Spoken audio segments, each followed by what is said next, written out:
కొంతమంది పని చేయలేక బద్ధకముతో, అదేనండి సోమరితనముతో ఆ దేవుడినే తిట్టిపోస్తున్నారు. అదేమిటో ఈ కథలో తెలుసుకుందాము. ఒక బిచ్చగాడు పొద్దున్నే రోడ్డుపైన కూర్చొని భగవంతుడిని పెద్ద పెద్ద కేకలు పెడుతూ తిడుతున్నాడు. ఆ దారినే ఆ దేశపు మహారాజు గుర్రం మీద వెళుతూ ఆ కేకలన్నీ విన్నాడు. ఏమైంది, నీకు ఇంత పొద్దున్నే భగవంతుడిని తిడుతున్నావు అని అడిగాడు.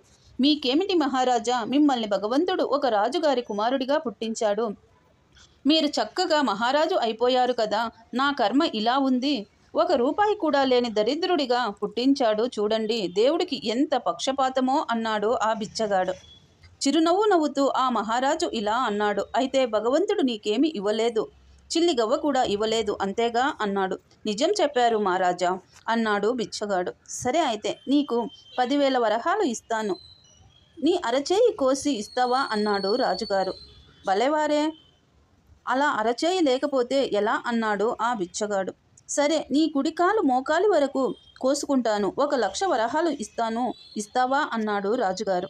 ఎంత మాట, ఆ గాయం మానడానికి ఎంత కాలం పడుతుందో ఏమిటో, ఇవ్వను అన్నాడు బిచ్చగాడు.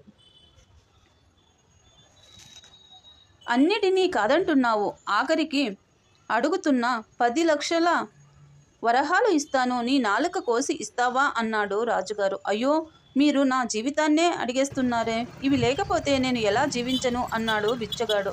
ఓహో, అయితే నువ్వు పేదవాడివి కాదన్నమాట. నీ దగ్గర 10,000 కన్నా విలువైన అరచెయ్యి ఉన్నాయి, అలాగే 1,00,000 రూపాయల కన్నా విలువైన కాలు ఉంది, లక్షల కన్నా విలువైన నాలుక ఉంది, ఎంతో విలువైన శరీర అవయవాలు ఉన్నాయి కదా.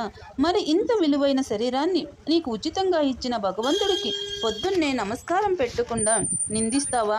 ఈ శరీరాన్ని ఉపయోగించి లోకానికి సేవ చేసి పొట్ట పోసుకో. అందరూ అదే చేస్తున్నారు. పో ఇక్కడి నుండి అన్నాడు రాజుగారు. సోమరితనం మనిషిని మరింత నాశనం చేస్తుంది. ఎదుటి వారిని చూసి ఏడవడం కాదు, అది ఏ విధంగా పైకి ఎదగడానికి కష్టపడి పని చేయాలి. అటువంటి ఆలోచన మనసులో బలంగా ఉండాలి. మంచి ప్రణాళిక సిద్ధం చేసుకోవాలి. అంతే తప్ప కష్టపడడానికి సిగ్గుపడితే జీవితం నాశనం అవుతుంది. సోమరితనం మనిషిని మరింత చెడ్డ వ్యక్తిగా మారుస్తుంది. జీవితంలో గొప్ప వ్యక్తిగా ఎదగడానికి కృషి చేయాలి. దీన్ని బట్టి మనకేమర్థమైంది? ప్రతి మనిషి భగవంతుడిని ఎప్పుడూ తిట్టుతూ ఉండడం కాదు, నాకేమిచ్చావు, నా జీవితం ఏంటి ఇలా అయిపోయింది అనుకోవడం కాదు. మనకు చేతులు కాళ్ళు కళ్ళు అన్నీ సరిగ్గా ఉన్నాయి కాబట్టి కష్టపడి పని చేయాలి.